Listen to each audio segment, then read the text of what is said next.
Aquí comienza Presencia Real, un espacio dedicado a fortalecer nuestra relación amorosa con Jesucristo vivo y presente en la Eucaristía. Dirigido por Rafa Herrera. Tú eres el pan de vida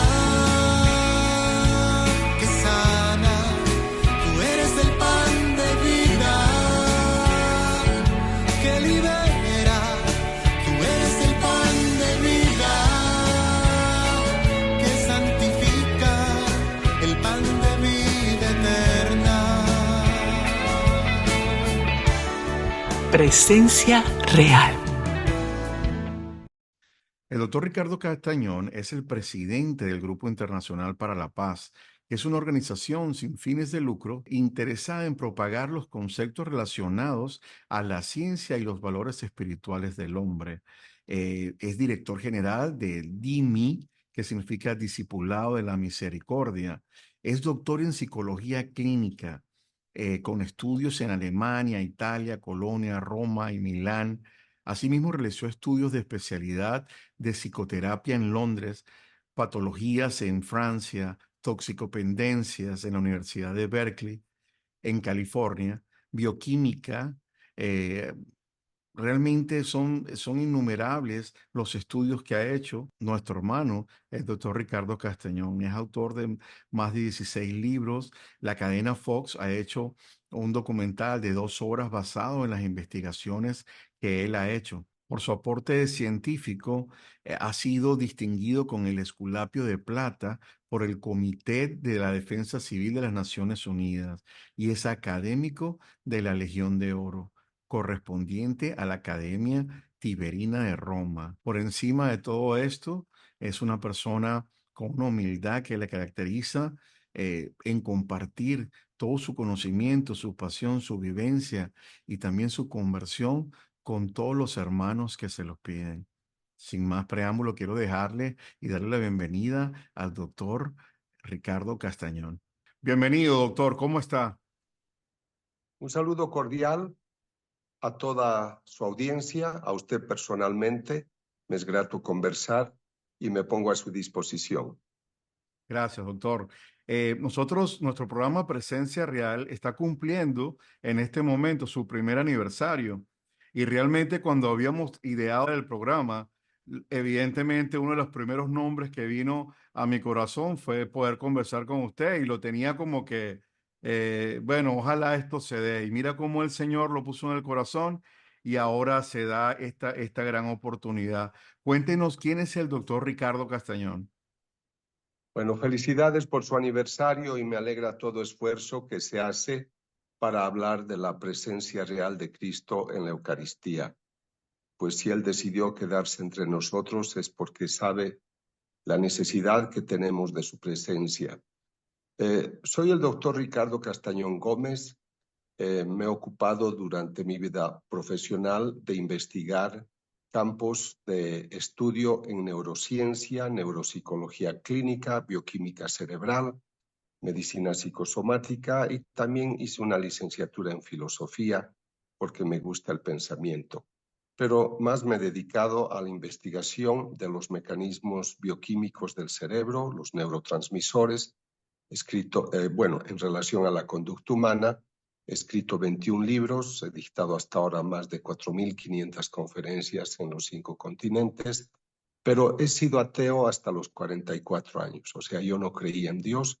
Me formé en Europa, en la escuela de Jean-Paul Sartre, un filósofo existencialista ateo, pero yo no me volví ateo porque tuve alguna pelea con Dios, simplemente no lo conocí. Me dediqué al pensamiento experimental, empírico, a lo que tú ves, tocas, pesas y mides, y la dimensión espiritual estaba ausente.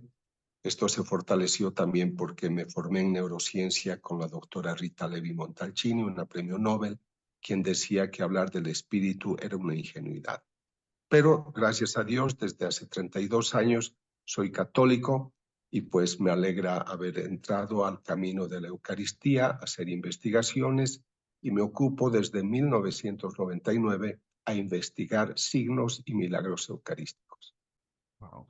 Doctor, ¿cómo se da ese paso suyo de ser un científico y estar en el ateísmo? ¿Qué hace ese clic en usted para poder creer en la presencia real de Jesús? Le pregunto esto de antemano porque el programa sale también como respuesta a esto del avivamiento eucarístico que estamos viviendo, ¿no? Y la cantidad de católicos que vamos a la Eucaristía, a la misa por costumbre y no reconocemos la presencia real de Jesús en la Eucaristía. ¿Cómo fue ese paso suyo de la ciencia a la fe? Yo tengo una expresión que ya la dijo hace muchos años un pensador inglés. El cerebro es como un paracaídas, solo sirve si se abre. Entonces, a veces las personas tienen estereotipos, pensamientos muy consolidados, estándar, que se mantienen a veces de manera irracional. Cuando uno hace investigación, uno puede hacer una hipótesis, pero no sabe si va a confirmar su hipótesis. Entonces, uno tiene que estar abierto a otras posibilidades, incluso a descubrir lo contrario de lo que estaba afirmando. Para mí fue una experiencia muy especial que estaba en Bolivia y una imagen de un Cristo tuvo efusión de una sustancia rojiza. Ese Cristo sangraba. Pero no se puede decir que sangre hasta que se haga el estudio. Yo estudié esa imagen, no tanto porque yo estaba buscando a Dios, sino porque pensaba en procesos mentales, o sea que telergia, telequinesis, o sea, siempre se piensa que el cerebro tiene unas capacidades extraordinarias y yo pensaba que aquellos que poseían ciertas imágenes y ocurría esto era su poder mental. Entonces yo he estudiado estos casos al principio por una curiosidad neuropsicológica, incluso parapsicológica, aunque la parapsicología no es ciencia para nada. Entonces yo comprobé que esa imagen tenía efusión. Yo le voy a enviar una imagen a usted para que la tenga. Había efusión de sangre humana con glóbulos rojos, glóbulos blancos, ADN humano. Y entonces, esta fue la base para que, yendo a Buenos Aires en 1999, el reverendo padre Eduardo Graham de la parroquia Santa María en Buenos Aires me dijera: doctor, usted ha estudiado un Cristo en Bolivia. Podría ver unas hostias que tienen unas manchas que creo que son de sangre. Entonces yo fui a ver esas manchas. Y realmente, pues, había ya un documento hecho por una doctora de la zona que decía esto es sangre humana. Ese estudio lo hicieron en el año 93. El caso era del 92, pero el estudio lo hicieron en el 93. Entonces me dijo: usted estudió esa imagen, ¿por qué no estudia esto? Era el 99. Tenía dos hostias, una del 92 y otra del 96. En esos años tuvieron la efusión. Entonces yo le dije que sí. Y empezó un estudio que hice obviamente junto a otros colegas que colaboraron noblemente. Y demostré que había sangre humana, que había tejido, obviamente esto ya hicieron los histopatólogos, los especialistas, demostrando que había músculo del corazón vivo. Encontrar en la sangre leucocitos, glóbulos blancos, vivos, activos. Cuando la efusión fue el 92 y el estudio recién se hace el 2004, el 2002, el 99. Encontrar que hay ADN humano, pero sobre todo leucocitos activos, vivos. Los leucocitos fuera del organismo, a los 5 minutos o a los 60 se desintegran. Entonces encontrar que había ahí elementos vivos era un gran descubrimiento y además contradecía toda verdad científica. Esta célula tiene que estar muerta por apoptosis, destruida, deteriorada. Y estaban frescas, ¿no? Wow. Más conmovedor fue cuando en otra hostia que en Argentina tuvo, perdón, en México, en Tixla tuvo efusión en 2006, octubre. Y en febrero de 2010 yo hago el estudio para ver si en la capa inferior a la sangre coagulada en la parte superficial, si yo encontraba algo. Y debajo de la sangre coagulada había sangre fresca. Wow. Esto fue de mucho impacto, porque de acuerdo a especialistas ya conocen mejor que yo la hematología, la ciencia de la sangre, dicen, el doctor Castañón no ha encontrado acá una gelatina hecha de sangre.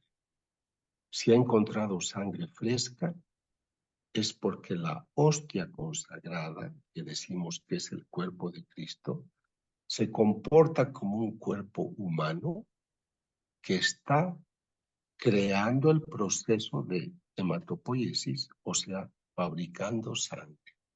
Está fabricando los elementos formes de la sangre, glóbulos rojos, glóbulos blancos.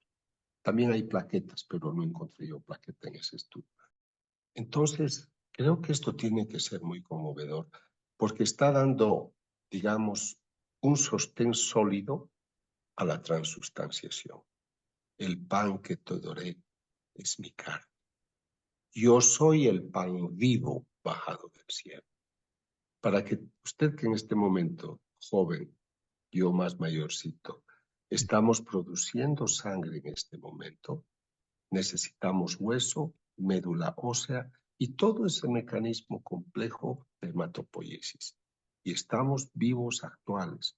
Pero lo mismo está ocurriendo en esa hostia consagrada.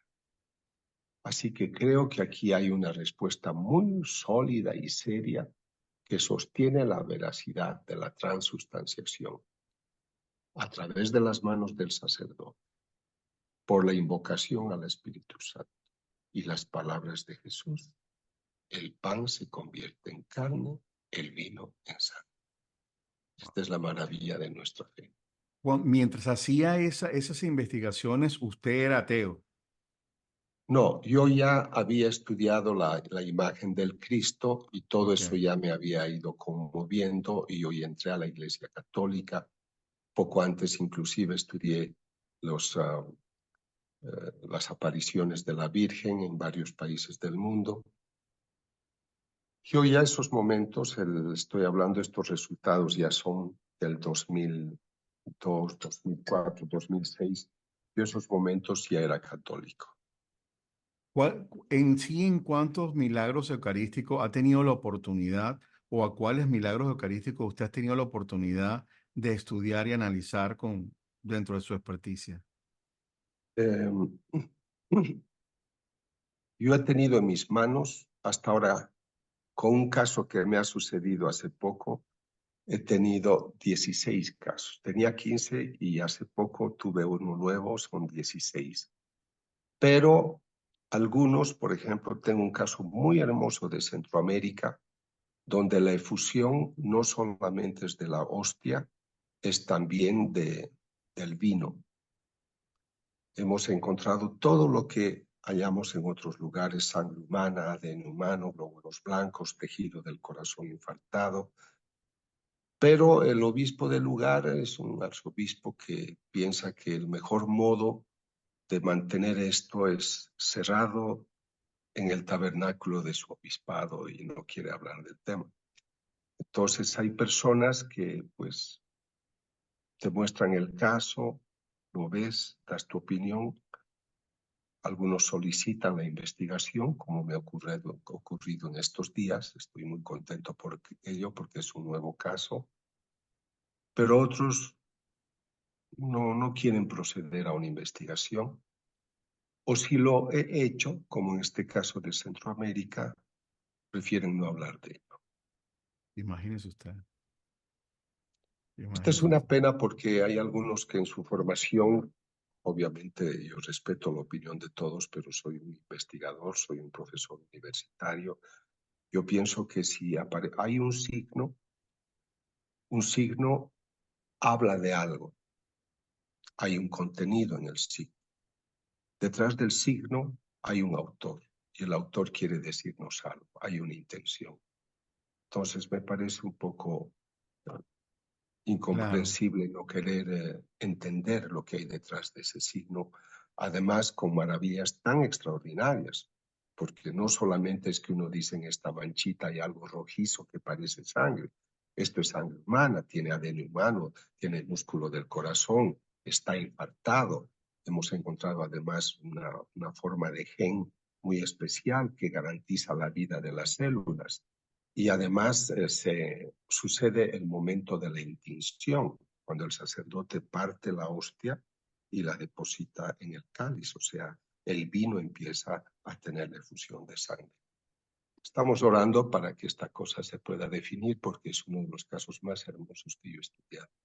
wow. Ahora, de esos 16 casos que usted ha tenido la oportunidad de analizar, ¿todos le han dado respuesta? O sea, ¿se ha comprobado que todos son reales o ha habido algunos donde usted ha encontrado, digamos, algún fraude o algo así?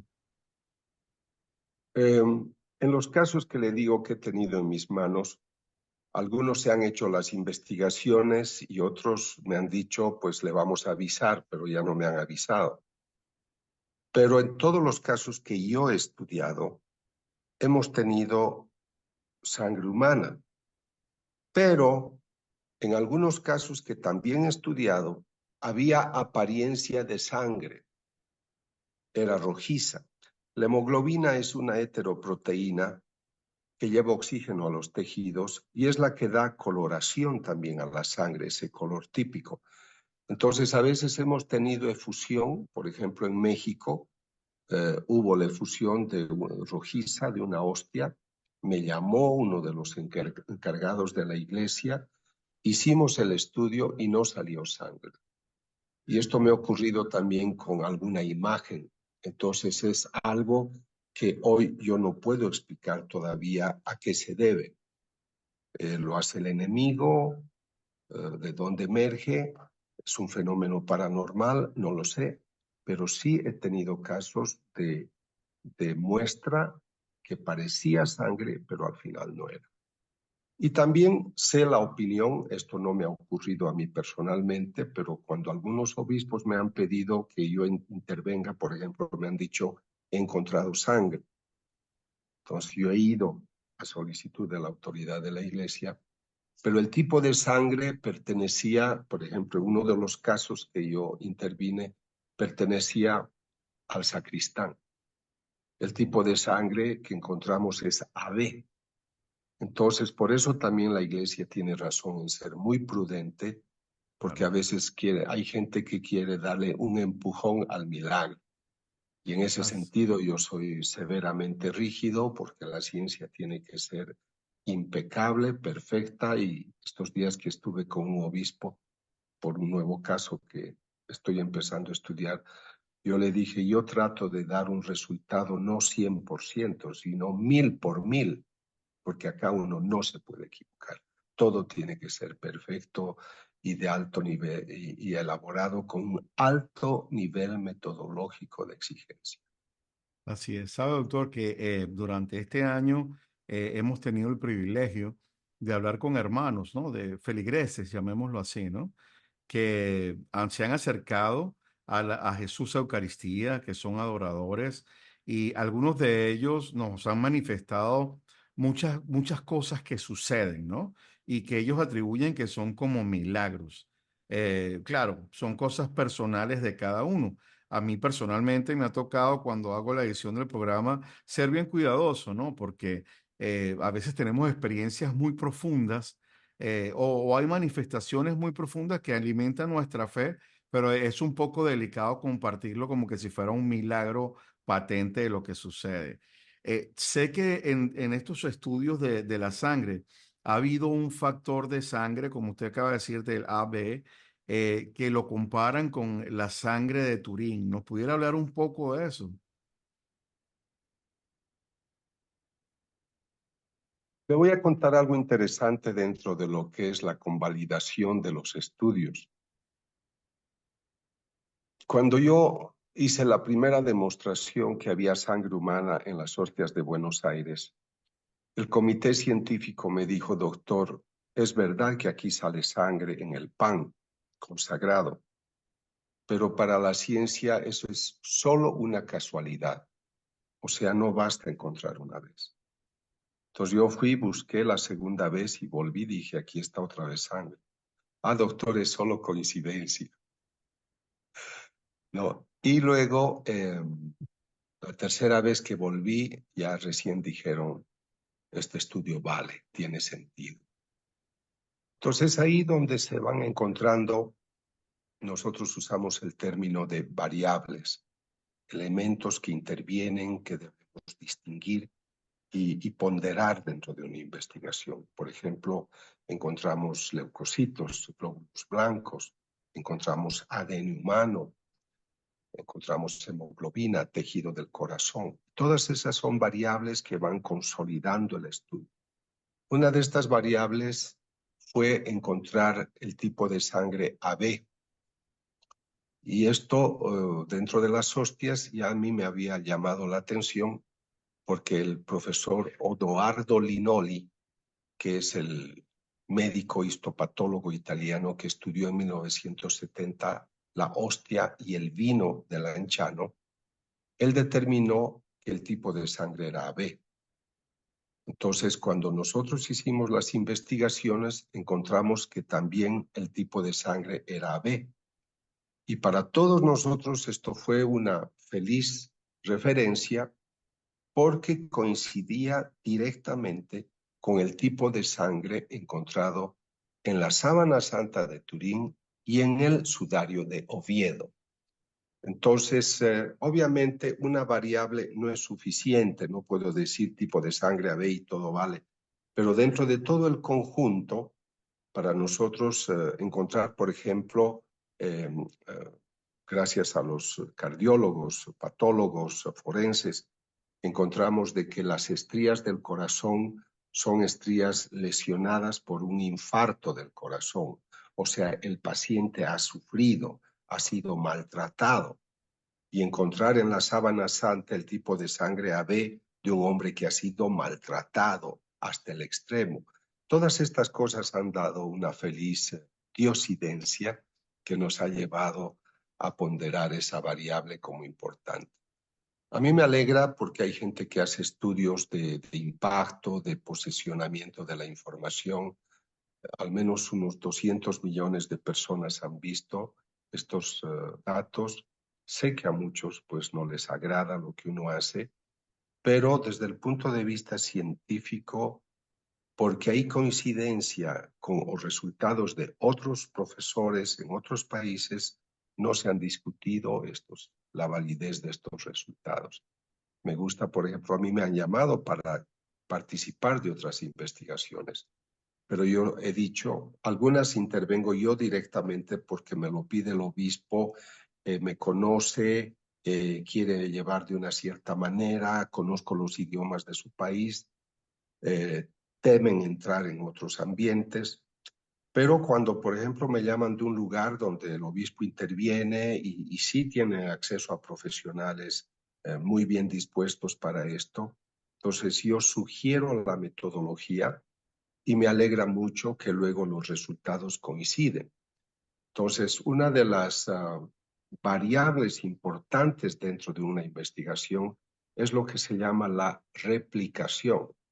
Replicación quiere decir que si yo he encontrado tipo de sangre AB, o he encontrado hemoglobina, o he encontrado músculo del corazón, debería encontrarse lo mismo en otros estudios.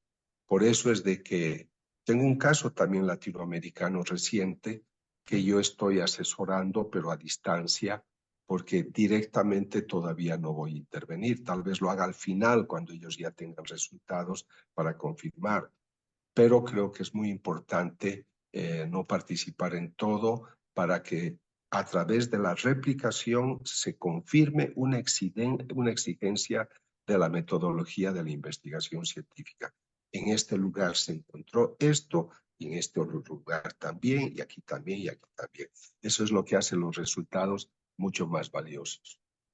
Para nosotros, la verdad que lo estoy escuchando y yo no dejo de maravillarme, porque yo creo que esa es una de las cosas que hemos perdido en el mundo de hoy, ¿no? Maravillarnos frente a la grandeza de las manifestaciones de Dios, porque el hecho de poder encontrar sangre en una hostia, definitivamente, como decía usted, nos ratifica ese concepto del proceso de transustanciación, al cual mucha gente dice, no, claro, pero eso es algo mental que tienes. Conversando con algunos de los sacerdotes, llegábamos y he aprendido eso, ¿no? Porque creo que en este año el primer alumno he sido yo directo hablando con todos los sacerdotes, ¿no?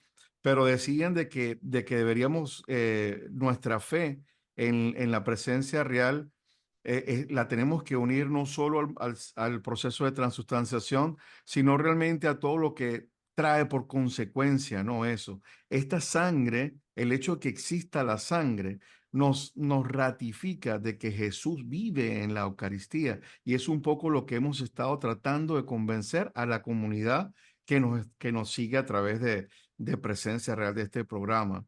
Le pregunto algo, doctor. En estos, sé que se convirtió al catolicismo, pero ¿hasta dónde ha llegado todo esto que le ha pasado, el impacto que le ha dado a usted en su vida como persona, como hombre?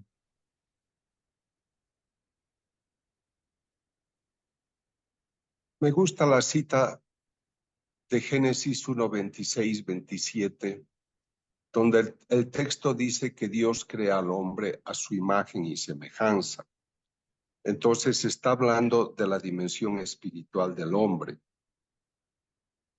Nosotros nos hemos quedado, y por eso se habla de la ciencia materialista reduccionista, porque nos hemos reducido a la materia, al dinero, al placer, al poder. Nos hemos reducido a vivir en este mundo que, si bien pues lo queremos y tratamos de cuidarlo, aunque no lo hacemos bien, es una referencia temporal, y el hombre ha querido o está queriendo construir aquí su paraíso.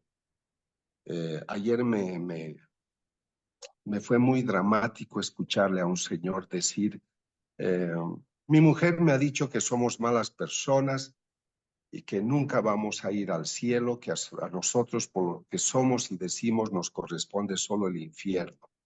Son gente del comercio, de la política dura, ¿no? Entonces, perder la esperanza es una muestra de un reduccionismo donde el hombre se ensimisma y no trasciende. Y el hombre no trasciende porque ignora su dimensión espiritual. A mí me fascina Pablo como personaje y sus enseñanzas. Pero, por ejemplo, qué profundo es cuando habla en la carta a los Gálatas, capítulo 5, versículos 22, 23, y dice, el fruto del Espíritu es el amor, es la paz, es la armonía, es la templanza, es la amabilidad. Entonces, cuando yo veo a esta gente poco amable, que te empuja, que se apura, que te desprecia, que cree que porque tiene dinero te va a dominar, o porque tú eres católico eres un ignorante y él es un sabio porque es rico y además materialista. O sea, yo creo que el gran fracaso del hombre moderno es haber ignorado la naturaleza espiritual y alejarse de ella. Si el presidente Putin conociera este espíritu de Dios, no declaraba la guerra. Un sicario no mataría por 3 pesos. Un hombre no vendería droga. Una mujer no abusaría de sus hijos ni vendería su cuerpo. Entonces creo que el gran fracaso del hombre moderno consiste en eso, en haber ignorado la dimensión espiritual.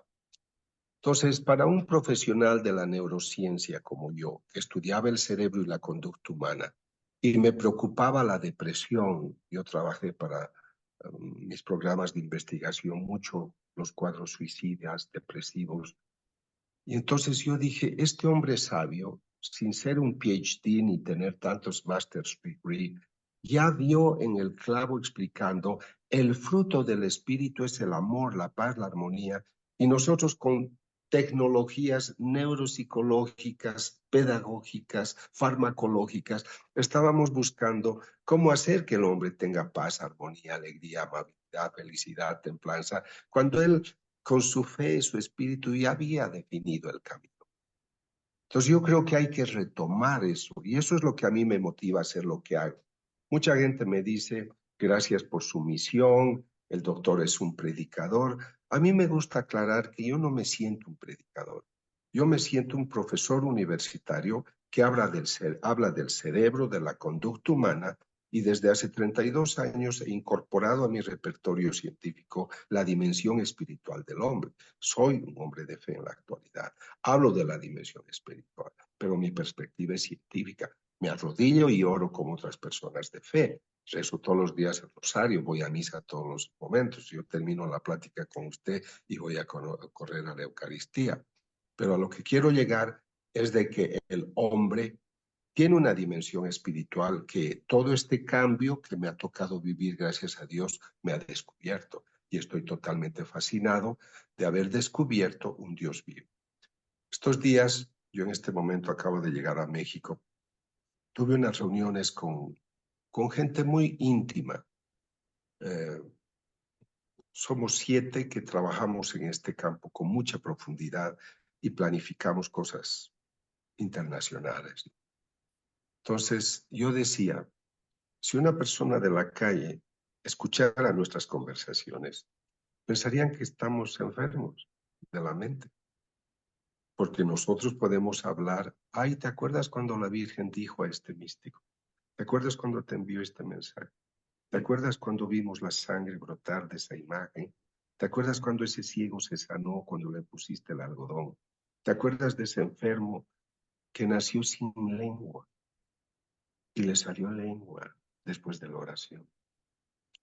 El gran fracaso del hombre moderno es haber cerrado las puertas a la dimensión espiritual, porque así nos hemos quedado con lo más obsoleto y caduco, que es lo tangible, lo que muere, olvidándonos de lo que trasciende, lo que es eterno, pues te lleva a la vida eterna al lado de Dios Padre. Por eso yo felicito lo que ustedes hacen, quieren llevar esta palabra, que es palabra de vida eterna, para que las gentes despierten, sobre todo en un país que pues a veces se olvida muy rápido de la dimensión espiritual. Doctor, ¿cómo ve usted el futuro? Yo personalmente tengo 4 hijos, ¿no?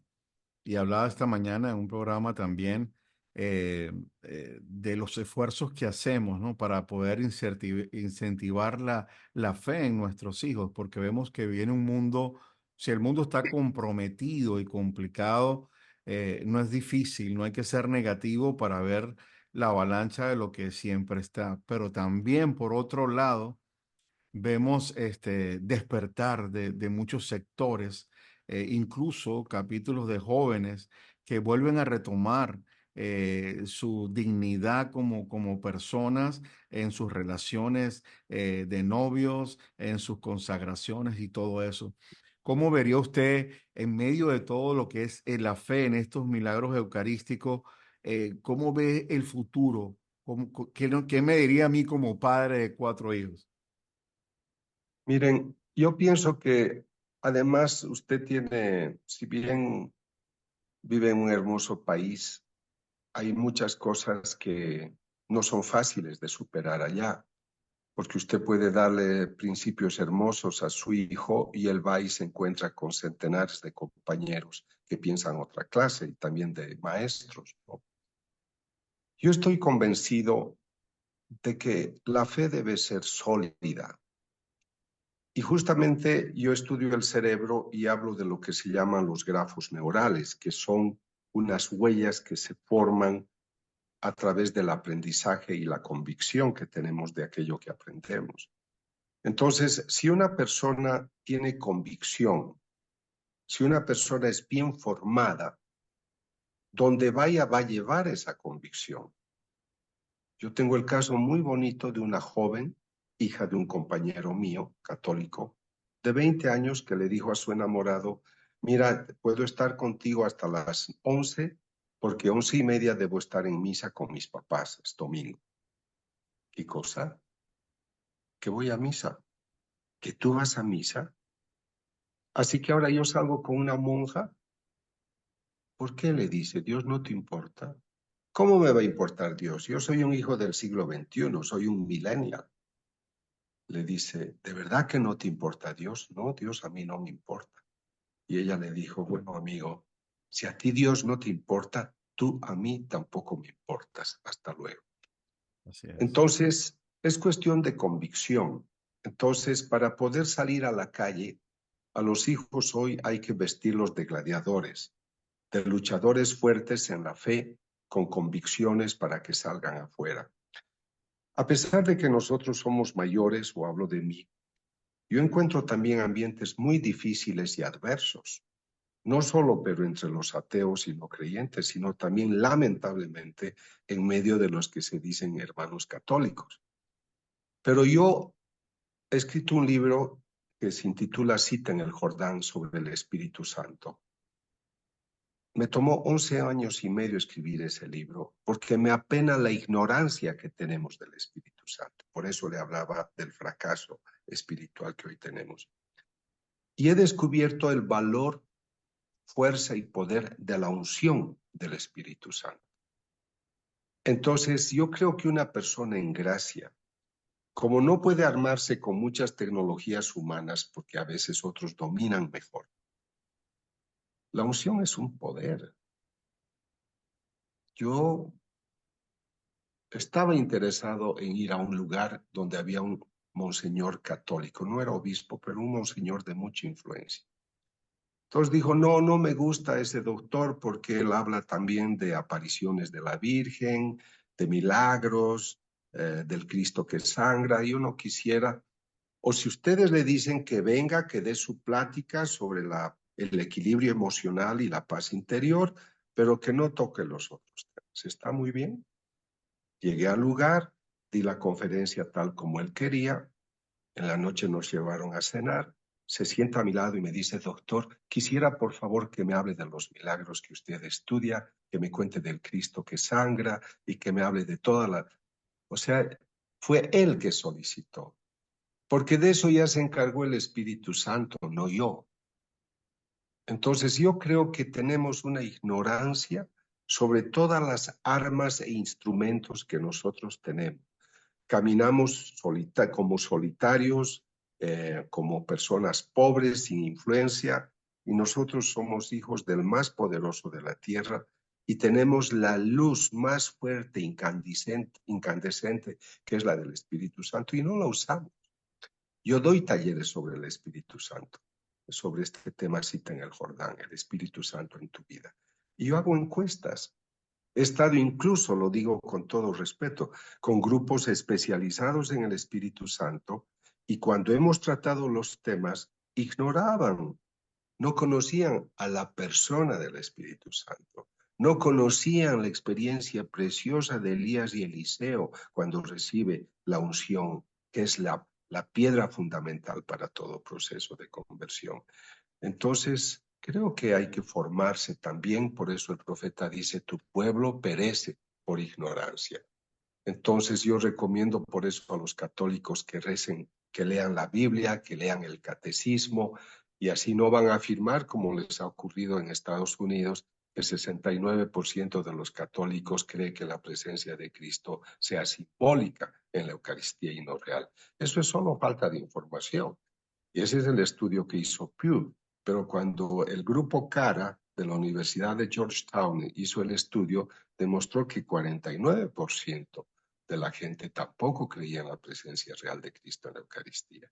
O sea, en el fondo, estaba confirmando esa Correcto. distorsión que había. Así que la gente necesita información, pero también no solo es que no ha tenido la información, han querido aprender una profesión y han ido a la universidad porque tenían sed y necesidad. Pero si no conocen la palabra de Dios es porque no recurren a esa fuente, porque no sienten la necesidad ni la urgencia. Entonces hay que motivar. Y esto que usted hace con sus programas, la radioemisora, los canales, pues están tratando de despertar esa sensibilidad al mensaje, a la palabra de Dios. Así es, doctor, de verdad que muy agradecido. Yo sé que no hace falta para una persona como usted darle el agradecimiento, ¿no? Por este detalle de compartir con nosotros y poder mover a esta comunidad que que estamos en esa búsqueda del aprendizaje para acercarnos más a Jesús. Usted hablaba de esta relación, esta situación que sucede en Estados Unidos.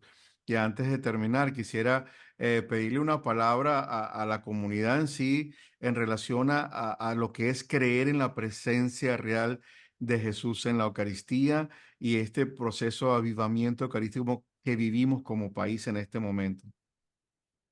A mí me empezaron a invitar a dictar conferencias. Yo todo el mes de mayo dicté conferencias y también estuve en marzo en Estados Unidos.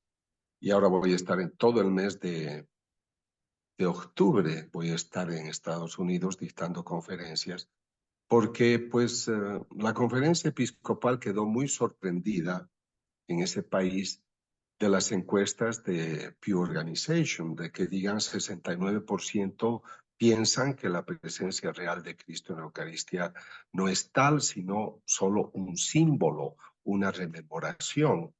Entonces, me gustó la reacción de ellos porque dijeron, ¿qué hemos enseñado hasta este momento? Y para mí, obviamente, fue la respuesta a una curiosidad que yo tuve de llegar a Estados Unidos de Norteamérica y ver que la gente comulga por filas. O sea, la gente no comulga por el estado de la conciencia, sino por el lugar donde se encuentra, sentada. O sea, su comunión está muy condicionada en muchos casos, no digo en todos, por el aspecto topográfico, no por la condición del espíritu. Y entonces que comulguen filas por filas y por filas y todos comulguen, al menos el 99%, yo quedé admirado de la vida en gracia de esas personas, hasta que luego comprendí para nosotros. Y luego algunos sacristanes de algunas iglesias donde fui a dar pláticas me decían que encontraban hostias en los libros de los cantos, en el piso, en el baño pegadas con chicle. O sea, la gente pues hacía muchos sacrilegios por la facilitación que tenía de acceder a la Eucaristía sin comprender lo que eso realmente significaba. Cuando lean el capítulo 6 de San Juan y escuchen, esto es mi cuerpo, esto es mi sangre, yo soy el pan bajado del cielo, el que come de mí tiene vida eterna, el pan que yo te daré es mi carne, pues está hablando de algo muy serio, no está diciendo les dejaré una memoria. Durante la Santa Cena, el Señor firma, deja el pan y el vino y deja la firma de su cuerpo y de su sangre. Y en la cruz pone el sello, porque ahí se está derramando ya su sangre en su cuerpo destrozado. ¿Cómo se puede pensar en que eso es un símbolo? Yo sé las escuelas que han habido en el pasado de quienes, aun teólogos, decían que esto era simbólico, pero creo que hoy, gracias también a estos milagros eucarísticos, uno puede demostrar la realidad de la transustanciación. A mí me dijo, porque me asesoró mucho, gracias a Dios, el teólogo René Laurentán, me dijo, doctor, el milagro sucede para demostrar que aquello que nosotros creemos es verdad.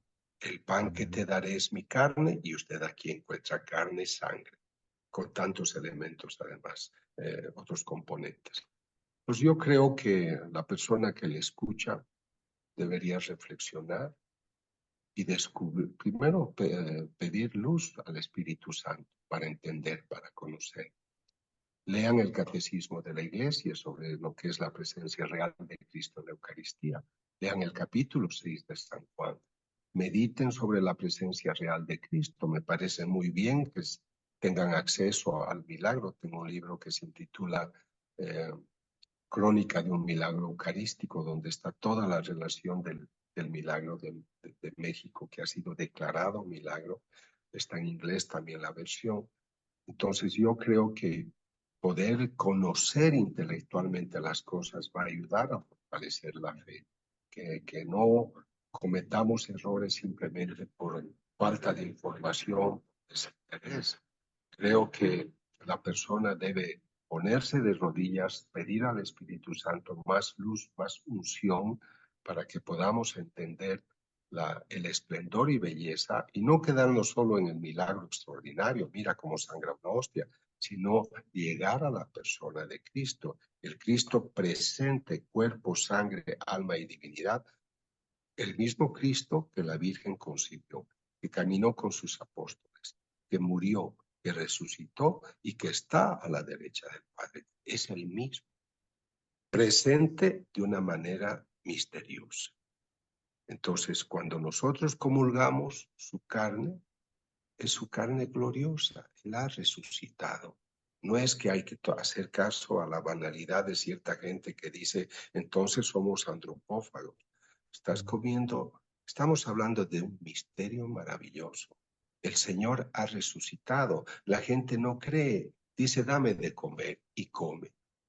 Ese alimento en ese cuerpo glorificado ya no necesita el ácido clorhídrico para un metabolismo del alimento. Es una carne gloriosa. Y estamos hablando de misterios maravillosos. Tú comulgas el cuerpo del Señor. Él entra a tu corazón, pero luego te lleva al suyo. Y tú estás en simbiosis con Él. Por eso creo que la experiencia más maravillosa que el humano puede tener es unirse a Cristo en la Eucaristía. Y yo he leído místicos que dicen, quisiéramos volver a la tierra solo para tener una Eucaristía y una comunión más. Doctor, gracias por sus palabras. La verdad que retumban en mi corazón y espero que eso suceda también a través del Espíritu, pueda tocar muchos corazones de las personas que nos escuchan. No me queda, me deja sin palabras. Espero pronto que Dios nos permita la oportunidad de vernos en persona, se nos dé el encuentro personal, darle un abrazo como hermano y de verdad que en nombre de toda la iglesia siento que hoy en día la iglesia ha crecido mucho y en relación a la presencia real y a los milagros y a la fe por muchos de sus estudios, que es propiamente el talento que Dios le ha dado. Así que muchas gracias, doctor. Dios es bueno, entró a Jerusalén en un burrito, se busca otros de la misma categoría con algún tipo de formación, pero veo que tiene la imagen de Carlo Acutis. Carlo Acutis ha dado mucho cuerpo, mucho horizonte en su juventud, estaba muy ungido, así hay muchas personas que lo han hecho, por eso también valoro el trabajo que ustedes realizan, la unión hace la fuerza. Y por eso me gusta despedirme diciéndole a la gente, nos vemos con cada uno de ustedes en la Eucaristía. Dios les Amén. bendiga y hasta luego. Así será. Gracias, doctor. Un abrazo. Hasta luego. ¿Qué más podemos pedir? Ha sido realmente una bendición esta conversación con el doctor Ricardo Castañón, quien a partir de este momento también se convierte en parte de esta misión eucarística que es presencia real. Realmente estamos felices, bendecidos por estas oportunidades que nos está brindando personalmente a mí, al equipo de Presencia Real y también a ustedes que nos acompañan cada semana en nuestros episodios. No me queda más que decirles o invitarles, ¿no? A que ojalá pensemos un poco lo que el doctor Ricardo nos acaba de compartir, donde aún existiendo estas pruebas científicas de la efusión de sangre en algunas imágenes y en la Eucaristía al ser partida, siendo una diosidencia, estos factores también que lo convierten en este tipo de sangre, que por diosidencia es el mismo en cada uno de estos milagros donde ha ocurrido, estos milagros eucarísticos, tiene que hacernos ruido, tiene que realmente llamarnos a decir, wow, o sea, realmente a asombrarnos. Permite que tu corazón se asombre frente a realidades como estas, más que a cualquier realidad del mundo que cosas que suceden realmente vacías y que muchas veces nos dejamos impresionar por cada una de estas cosas que suceden a nuestro alrededor, mientras que tenemos cosas como estas que definitivamente dicen mucho porque están hablando de nuestra salvación, de la mía, de la tuya, la que tenemos que realmente tratar de conseguir por la gracia de Dios y con nuestro esfuerzo personal y nuestra fe. Así que los invito a que profundicemos un poco más en este tema y los invito a que hagan su trabajo también en la internet. Si entran, van a encontrar muchísimas charlas del doctor Ricardo Castañón, donde explica la raíz científica de todo este fenómeno que ocurre y también esas experiencias más minuciosas de cada una de las investigaciones en las cuales él ha participado. Entonces te invito a que hagas tu trabajo igual, eh, que sigamos sus recomendaciones en ciertos libros que sería interesante leer. De verdad que es una invitación para ustedes, para mí también, a seguir creciendo en este mundo y podernos acercar cada vez más a esa presencia real de Jesús en la Eucaristía. Quedó claro que el doctor, además de ser un buen científico, es una extraordinaria persona y fue lo que compartió con nosotros un poco también de su fe. Así que sigamos adelante, sigamos adelante. Recuerda de seguirnos. Si estás escuchando este programa, síguenos en Presencia Real Oficial en nuestro canal de YouTube, en Instagram, también en Facebook. Y ayúdanos a seguir adelante compartiendo cada uno de estos esfuerzos que hacemos para llevarles a ustedes este contenido enriquecedor que definitivamente, si tú lo permites, puede acrecentar tu fe. Así que seguimos orando por ustedes también para que se acerquen a la capilla de adoración más cercana que tengas y sobre todo que vayas a la Eucaristía y comulgues, te prepares y comulgues. No esperes a ser perfecto, no esperes a ser perfecto porque no lo somos. Somos pecadores, somos humanos, cometemos errores, pero ahí está, en nuestra humildad y en la gracia de Dios de hacernos realmente reconocer cuando fallamos, arrepentirnos y también enmendar esa situación que hicimos, de la cual no nos sentimos orgullosos. Pero si no hay nada que te lo impida, comulga. Y si no, recuerda, en algunos de los capítulos hablamos de la comunión espiritual, que también es uno de esos recursos que tenemos dentro de nuestra iglesia, donde podemos realmente recibir a Jesús espiritualmente. Así que ahí les dejo esa tarea. Acércate a la capilla más cercana que tenga. Este es Rafa Herrera de Presencia Real. Los quiero mucho. Feliz. Así que un abrazo fuerte y les deseo lo mejor para ustedes y para su familia. Presencia Real, un espacio dedicado a fortalecer nuestra relación amorosa con Jesucristo vivo y presente en la Eucaristía. Dirigido por Rafa Herrera. Presencia Real. Mientras llega nuestro próximo encuentro, visitemos las capillas de adoración de nuestras parroquias. Avivemos el amor por Jesús de Eucaristía.